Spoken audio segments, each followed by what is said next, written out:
The Hitchhiker. By Roald Dahl. I had a new car. It was an exciting toy, a big BMW 3.3L, which means 3.3-liter, long wheelbase, fuel injection. It had a top speed of 129 miles per hour and terrific acceleration. The body was pale blue. The seats inside were darker blue and they were made of leather, genuine soft leather of the finest quality. The windows were electrically operated and so was the sunroof. The radio aerial popped up when I switched on the radio and disappeared when I switched it off. The powerful engine growled and grunted impatiently at slow speeds, but at 60 miles an hour the growling stopped and the motor began to purr with pleasure. I was driving up to London by myself. It was a lovely June day. They were haymaking in the fields and there were buttercups along both sides of the road. I was whispering along at 70 miles per hour, leaning back comfortably in my seat, with no more than a couple of fingers resting lightly on the wheel to keep her steady. Ahead of me I saw a man thumbing a lift. I touched the brake and brought the car to a stop beside him. I always stopped for hitchhikers. I knew just how it used to feel to be standing on the side of a country road watching the cars go by. I hated the drivers for pretending they didn't see me, especially the ones in big cars with 3 empty seats. The large expensive cars seldom stopped.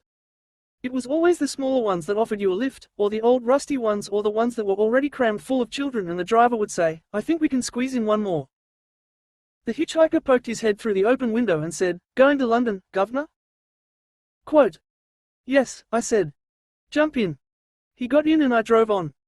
He was a small ratty-faced man with grey teeth. His eyes were dark and quick and clever, like rats' eyes, and his ears were slightly pointed at the top. He had a cloth cap on his head and he was wearing a greyish-coloured jacket with enormous pockets.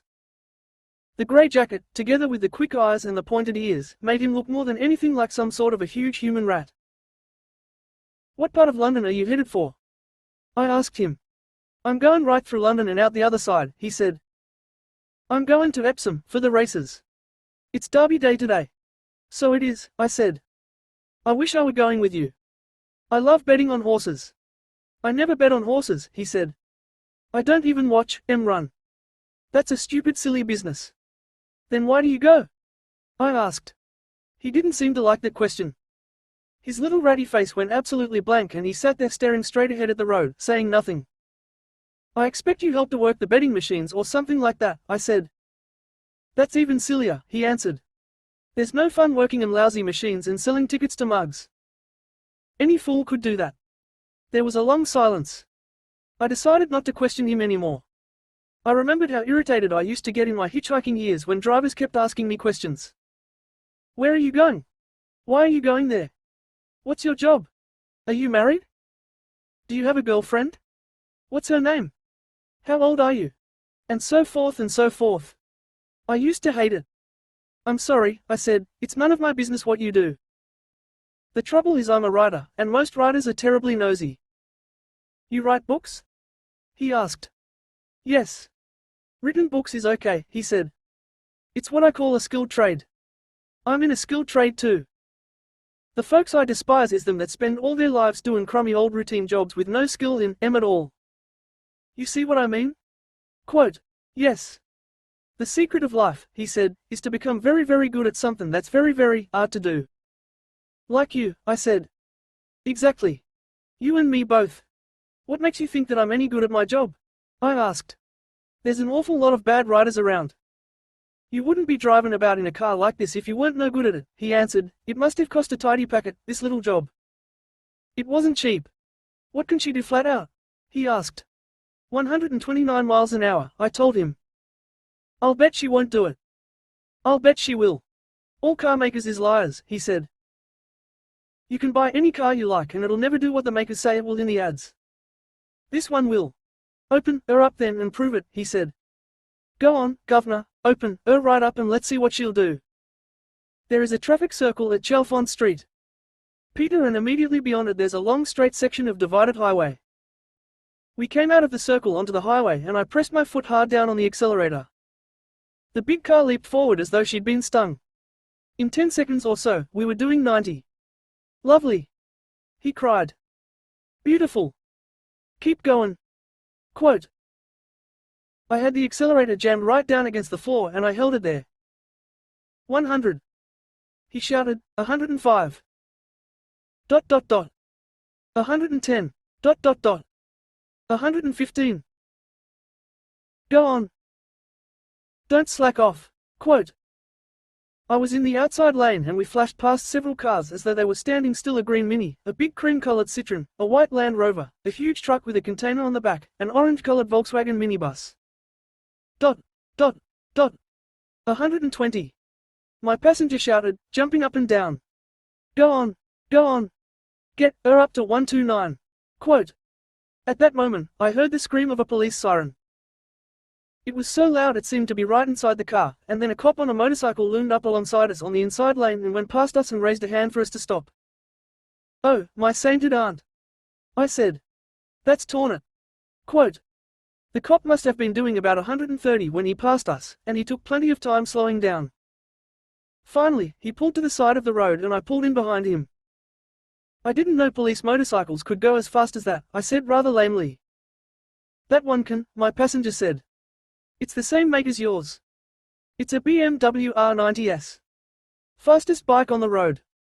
That's what they're using nowadays. The policeman got off his motorcycle and leaned the machine sideways onto its prop stand. Then he took off his gloves and placed them carefully on the seat. He was in no hurry now. He had us where he wanted us and he knew it. This is real trouble, I said. I don't like it one little bit. Don't talk to him more than is necessary, you understand, my companion said. Just sit tight and keep mum. Like an executioner approaching his victim, the cop came strolling slowly toward us. He was a big meaty man with a belly, and his blue breeches were skin-tight around his enormous thighs.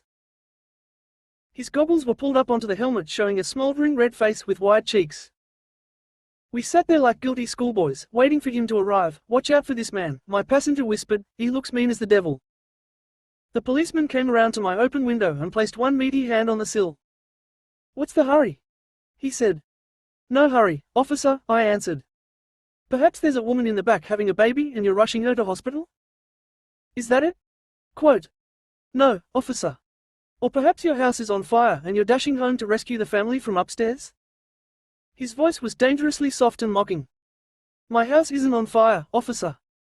In that case, he said, you've got yourself into a nasty mess, haven't you? Do you know what the speed limit is in this country? Quote. 70, I said. And do you mind telling me exactly what speed you were doing just now? Quote. I shrugged and didn't say anything. When he spoke next, he raised his voice so loud that I jumped. 120 miles per hour. He barked. That's 50 miles an hour over the limit. Quote. He turned his head and spat out a big gob of spit. It landed on the wing of my car and started sliding down over my beautiful blue paint. Then he turned back again and stared hard at my passenger. And who are you? He asked sharply. He's a hitchhiker, I said. I'm giving him a lift. I didn't ask you, he said. I asked him. Haven't I done something wrong? My passenger asked. His voice was soft and oily as hair cream. That's more than likely, the cop answered. Anyway, you're a witness. I'll deal with you in a minute. Driver's license, he snapped, holding out his hand. I gave him my driver's license. He unbuttoned the left-hand breast pocket of his tunic and brought out the dreaded book of tickets.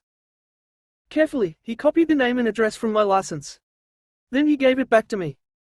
He strolled around to the front of the car and read the number from the license plate and wrote that down as well. He filled in the date, the time and the details of my offense. Then he tore out the top copy of the ticket. But before handing it to me, he checked that all the information had come through clearly on his own carbon copy. Finally, he replaced the book in his breast pocket and fastened the button. Now you, he said to my passenger, and he walked around to the other side of the car. From the other breast pocket he produced a small black notebook. Name? He snapped. Michael Fish, my passenger said. Address? 14, Windsor Lane, Luton. Show me something to prove this is your real name and address, the policeman said. My passenger fished in his pockets and came out with a driver's license of his own. The policeman checked the name and address and handed it back to him. What's your job? He asked sharply. I'm an OD carrier. A what? Quote. An odd carrier. Spell it, HODCA. That'll do. And what's a hod carrier, may I ask? Quote. An OD carrier, officer, is a person who carries the cement up the ladder to the bricklayer. And the OD is what EE carries it in. It's got a long handle, and on the top you've got bits of wood set at an angle. Dot. Quote. All right, all right. Who's your employer? Quote. Don't, Avenue 1. I'm unemployed. The policeman wrote all this down in the black notebook. Then he returned the book to its pocket and did up the button. When I get back to the station, I'm going to do a little checking up on you, he said to my passenger. Me? What have I done wrong? The rat-faced man asked. I don't like your face. That's all, the cop said. And we just might have a picture of it somewhere in our files. He strolled round the car and returned to my window. I suppose you know you're in serious trouble, he said to me. Yes, officer. You won't be driving this fancy car of yours again for a very long time, not after we've finished with you. You won't be driving any car again, come to that, for several years. And a good thing, too. I hope they lock you up for a spell into the bargain. You mean prison? I asked alarmed. Absolutely, he said, smacking his lips. In the clink. Behind the bars. Along with all the other criminals who break the law. And a hefty fine into the bargain.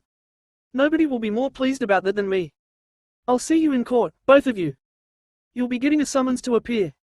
He turned away and walked over to his motorcycle. He flipped the prop stand back into position with his boot and swung his leg over the saddle. Then he kicked the starter and roared off up the road out of sight. Phew! Single quote dot. I gasped. That's done it. We was caught, my passenger said.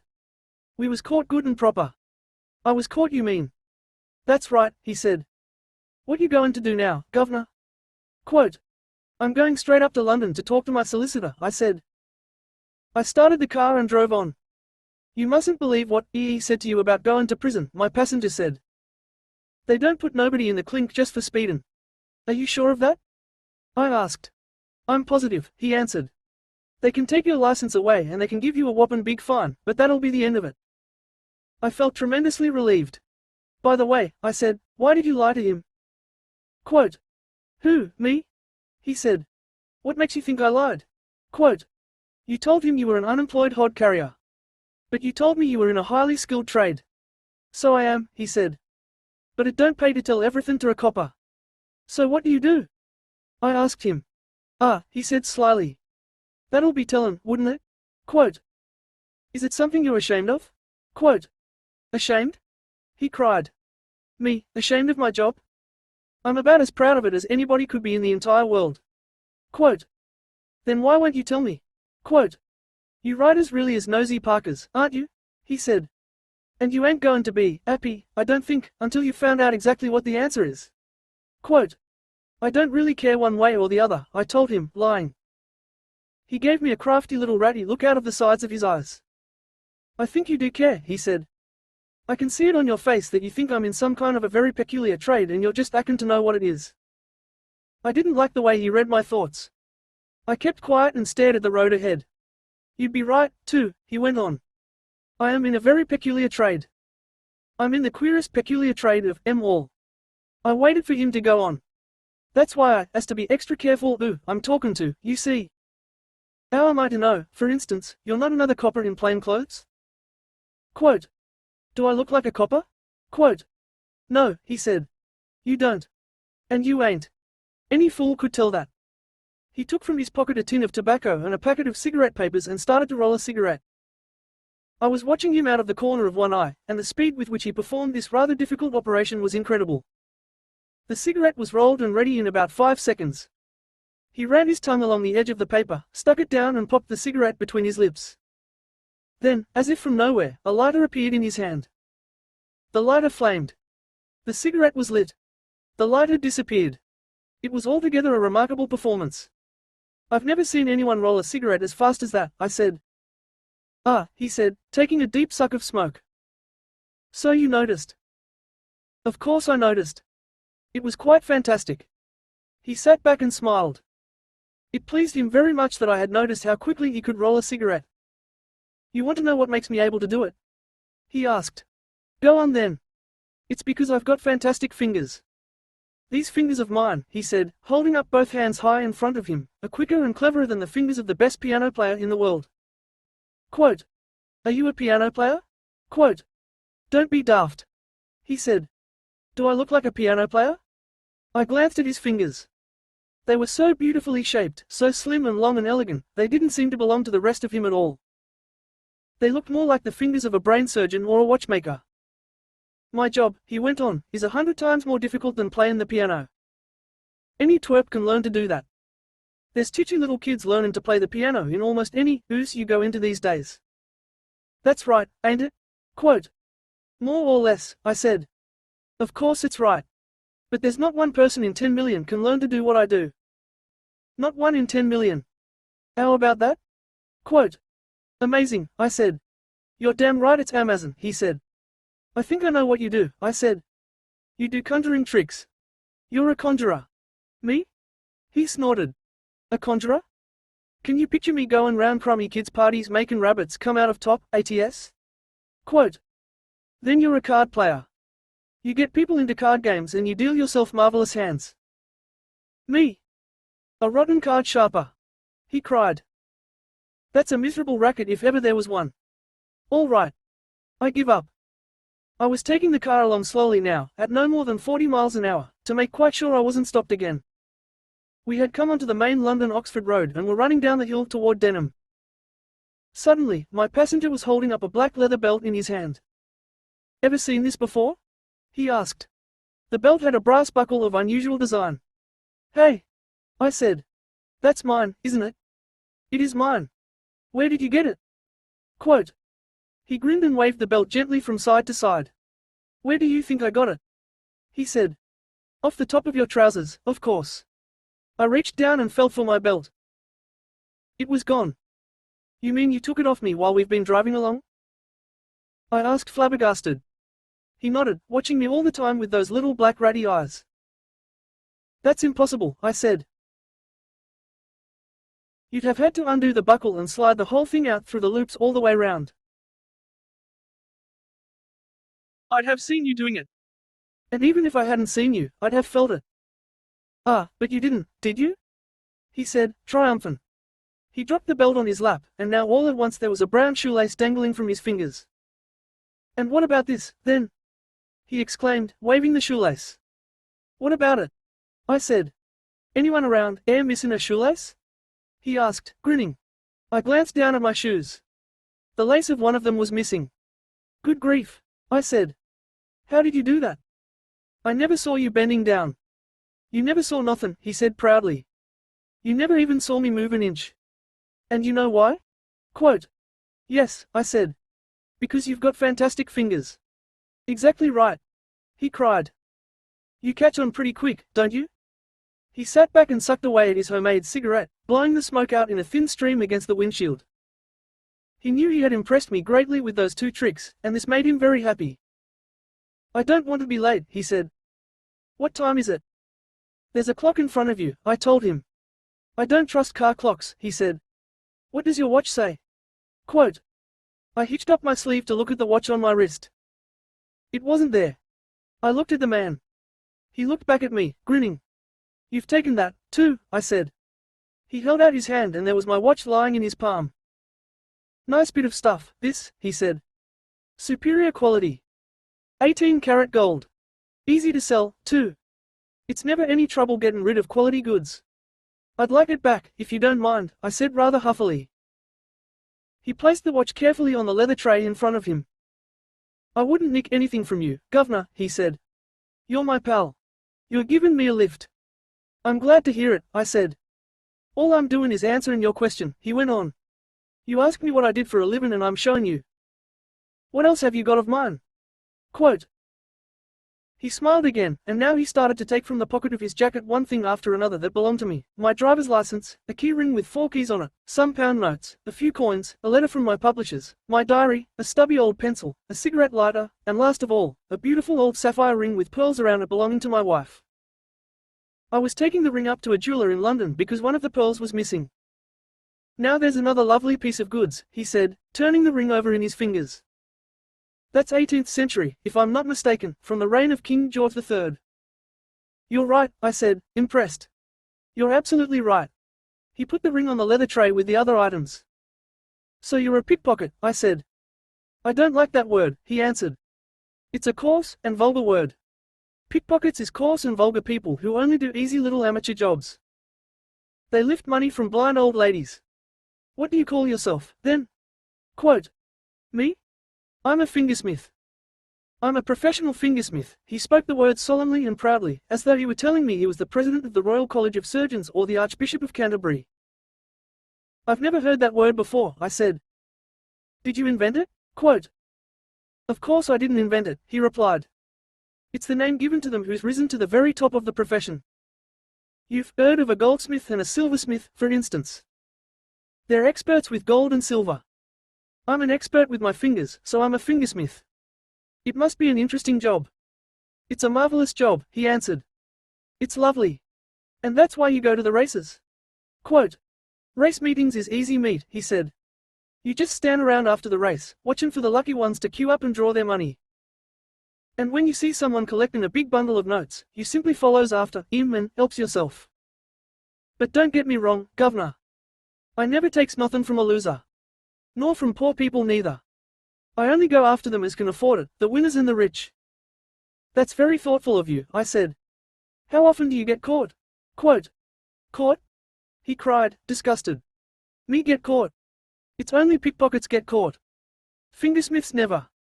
Listen, I could take the false teeth out of your mouth if I wanted to and you wouldn't even catch me. Quote. I don't have false teeth, I said. I know you don't, he answered. Otherwise I'd add M out long ago. Quote. I believed him. Those long slim fingers of his seemed able to do anything. We drove on for a while without talking. That policeman's going to check up on you pretty thoroughly, I said. Doesn't that worry you a bit? Quote. Nobody's checking up on me, he said. Of course they are. He's got your name and address written down most carefully in his black book. The man gave me another of his sly ratty little smiles. Ah, he said. So, as. But I'll bet ain't got it all written down in his memory as well. I've never known a copper yet with a decent memory. Some of 'em can't even remember their own names. What's memory got to do with it? I asked. It's written down in his book, isn't it? Quote. Yes, governor, it is. But the trouble is, he's lost the book. He's lost both books, the one with my name in it and the one with yours. In the long delicate fingers of his right hand, the man was holding up in triumph the two books he had taken from the policeman's pockets. Easiest job I ever done, he announced proudly. I nearly swerved the car into a milk truck, I was so excited. That copper's got nothing on either of us now, he said. You're a genius. I cried. He's got no names, no addresses, no car number, no nothing, he said. You're brilliant. I think you'd better pull off this main road as soon as possible, he said.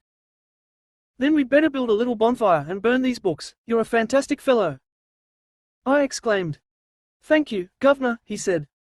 It's always nice to be appreciated.